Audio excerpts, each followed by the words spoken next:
वीर सावरकर सेतु के नाम से जाना जाएगा 15 वर्सोवा सीलिंग। सीएम शिंदे ने किया बड़ा ऐलान।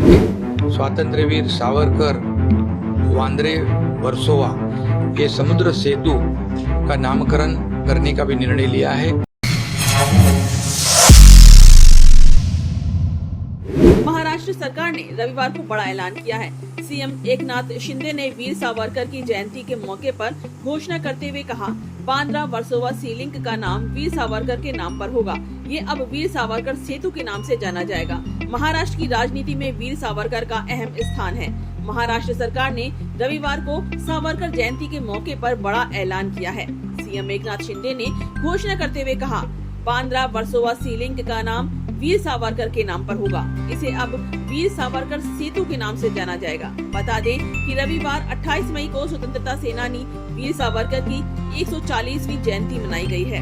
महाराष्ट्र के मुख्यमंत्री एकनाथ शिंदे ने बड़ा ऐलान करते हुए 15 वर्सोवा सी लिंक का नाम बदल दिया है। जानकारी के मुताबिक 15 वर्सोवा सी लिंक को अब वीर सावरकर सेतु के नाम से जाना जाएगा। सामने आया है कि लंबे समय से इसकी चर्चा चल रही थी।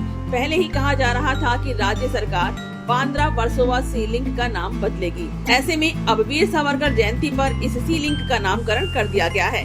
सावरकर जयंती पर ही हुआ है नए संसद भवन का उद्घाटन भी। बता दें कि इससे पहले रविवार को ही पीएम मोदी ने नए संसद भवन का उद्घाटन किया है। इसका ऐलान पहले ही किया गया था। महाराष्ट्र के मुख्यमंत्री एकनाथ शिंदे के नेतृत्व वाली शिवसेना ने बीते बृहस्पतिवार को नए संसद भवन को नए भारत का प्रतीक बताया था और कहा था कि ये राज्य के लिए गर्व की बात है कि इस ढांचे का उद्घाटन 28 मई को हिंदुत्व विचारक वीडी सावरकर की जयंती पर किया जाएगा। पार्टी ने विपक्षी दलों से भी आग्रह किया था कि वो राजनीतिक मतभेदों को एक तरफ रखकर उद्घाटन समारोह का बहिष्कार करने की बजाय इसमें शामिल हो। राष्ट्रीय राजनीति के साथ ही महाराष्ट्र की राजनीति में भी सावरकर महत्वपूर्ण स्थान रखते हैं, बल्कि इतना कि इससे सत्ता की चूलें हिलाई जा सकती हैं। बीते दिनों भारत जोड़ो यात्रा के दौरान राहुल गांधी द्वारा सावरकर को लेकर दिए गए बयानों से देश भर में बवाल मचा था, जिसका असर महाराष्ट्र की राजनीति में भी दिखा था। राहुल गांधी के बयान के बाद सीएम एकनाथ शिंदे ने घोषणा की थी कि वो सावरकर गौरव यात्रा निकालेंगे। इसकी शुरुआत अप्रैल में ठाणे से की गई थी। सीएम शिंदे ने ऐलान किया था कि इस यात्रा का आयोजन प्रदेश की 288 सीटों में किया जाएगा। इसे पूरे राज्य में आयोजित किया गया। उधर राहुल गांधी के दिए हुए बयान के बाद स्वतंत्रता सेनानी विनायक दामोदर सावरकर को लेकर महाराष्ट्र की राजनीति में विवाद छिड़ गया था। एक तरफ बीजेपी राहुल गांधी पर बार बार सावरकर का अपमान करने का आरोप लगा रही थी, तो वहीं इसको लेकर महाराष्ट्र में महाविकास अघाड़ी में भी आपसी विवाद शुरू हो गया था।